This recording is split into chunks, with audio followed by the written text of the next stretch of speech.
ായിട്ടുള്ള ഇളയരാജയുടെ ഭാഗത്തു നിന്ന് ഇത്തരത്തിലുള്ള ഒരു നീക്കങ്ങൾ ഉണ്ടാകുമ്പോൾ അത് ഇപ്പോൾ സലിൽ ചൗധരി നമ്മളെ മലയാളത്തിൽ വന്ന് ഒരുപാട് പാട്ടുകൾ ചെയ്തു. അദ്ദേഹം പറയണം ഈ ട്യൂണുകൾ ഞാൻ ചെയ്ത എല്ലാ പാട്ടും എൻ്റെ സ്വന്തം മാത്രമാണ് എന്ന് പറഞ്ഞു കഴിയുമ്പോൾ അദ്ദേഹം അത്രയും ഒരു ചെറിയ ഒരു ചിന്താഗതിക്ക് ഉടമയാണെന്ന് നമ്മൾ വിചാരിക്കും.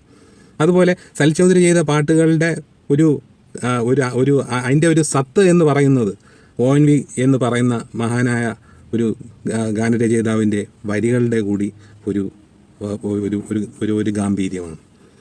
അത് ഞാൻ പ്രത്യേകം പറയേണ്ട ആവശ്യമില്ല. എന്തായാലും ഇളയരാജ ചെയ്യുന്ന ഇത്തരം ഒരു നീതിക്ക് നിരക്കാത്ത എന്ന് തന്നെ പറയണം, നീതിക്ക് നിരക്കാത്ത ഇത്തരം പ്രവൃത്തികൾ നിന്നും ഇളയരാജ പിന്മാറുകയും ഇളയരാജയുടെ ഗാനങ്ങൾ എല്ലാവരും കേട്ട് ആസ്വദിക്കുകയും ചെയ്യുന്ന ഒരു കാര്യമല്ലേ, അങ്ങനെയല്ലേ സംഭവിക്കേണ്ടത്.